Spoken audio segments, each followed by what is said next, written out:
Assalamualaikum warahmatullahi wabarakatuh. Perkenalkan, nama saya Muhammad Faldo Febrian dengan NIM 2507010530. Di sini saya akan menjelaskan materi tentang mengenal kebudayaan Melayu. Yang pertama yaitu konsep dasar hubungan manusia dengan alam. Dalam budaya Melayu, alam dianggap sebagai guru, tempat manusia belajar nilai dan hikmah.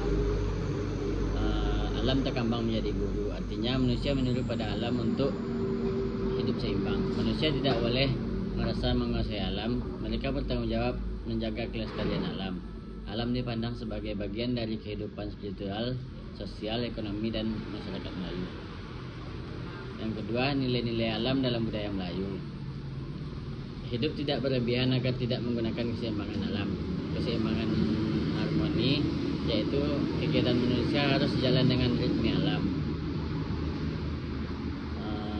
Pantangan yang merusak alam yaitu ada larangan menebang pohon tertentu, membuang sampah ke sungai, dan melanggar batas hutan. Setelah itu ada praktik Melayu dalam menjaga alam. Pantangan menebang pohon besar karena dipercaya menjaga ekosistem dan roh penjaga alam. Ladang berpindah tradisional yaitu membuka lahan secukupnya, tidak berlebihan, lalu membiarkan tanah pulih. Dilindungi karena dianggap tempat roh penunggu, secara ekologis melindungi biodiversity. Rumah dibangun mengikuti alur sungai, hutan dijadikan penyangga kampung. Selanjutnya, cara Melayu mengatasi kerusakan alam. Aturan adat melarang pembakaran hutan sembarangan, penebangan pohon liar, dan pencemaran sungai.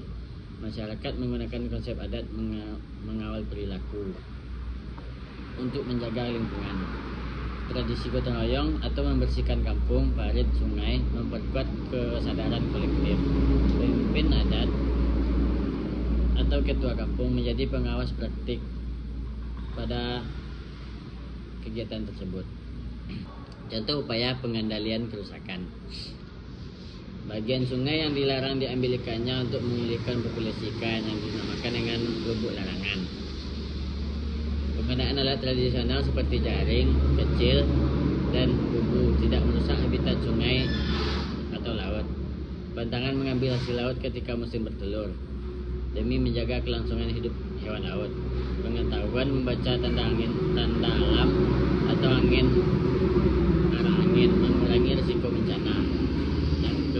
Berikutnya yaitu restorasi ruang ekologi.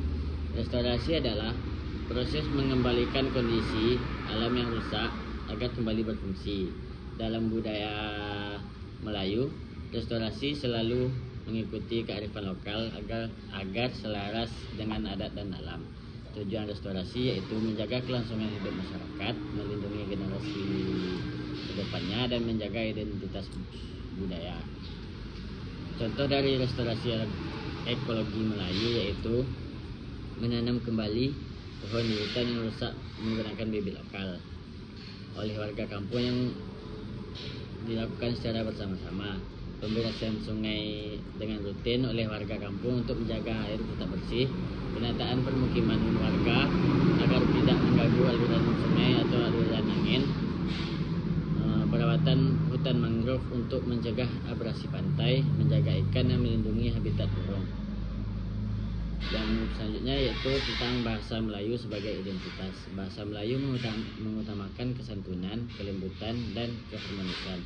Penggunaan intonasi dan pilihan kata menunjukkan status sosial dan budi pekerti. Bahasa berfungsi menjaga hubungan rukun agar tidak terjadi konflik dalam masyarakat. Bahasa adalah simbol jati diri Melayu yang mencerminkan nilai budaya mereka. Jenis bahasa Melayu. Jenis bahasa Melayu ada bahasa mendaki, digunakan kepada orang yang lebih tua atau terhormat, intonasi dengan halus dan kata-kata yang santun. Yang kedua ada bahasa menurun. Bahasa menurun digunakan kepada orang yang lebih muda atau bawahnya, tegas tetapi tidak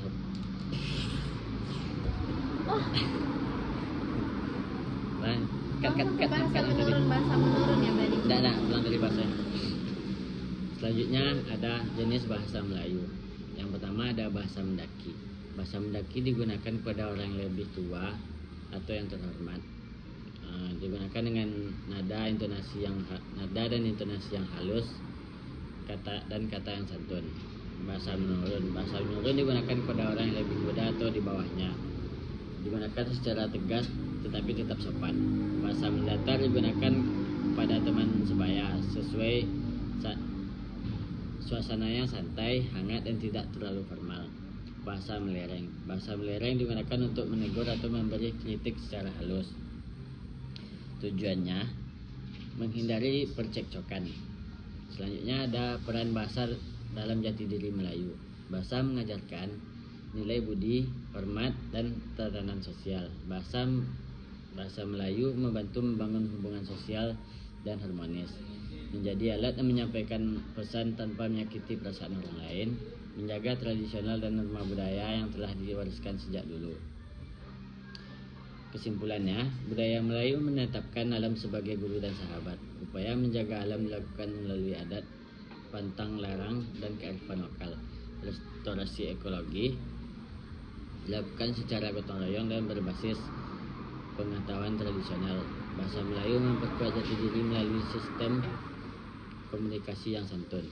Keseluruhan nilai yang ini membentuk masyarakat Melayu yang arif, harmonis, dan berbudaya. Sekian materi dari saya. Jika ada kesalahan, saya mohon maaf. Assalamualaikum warahmatullahi wabarakatuh.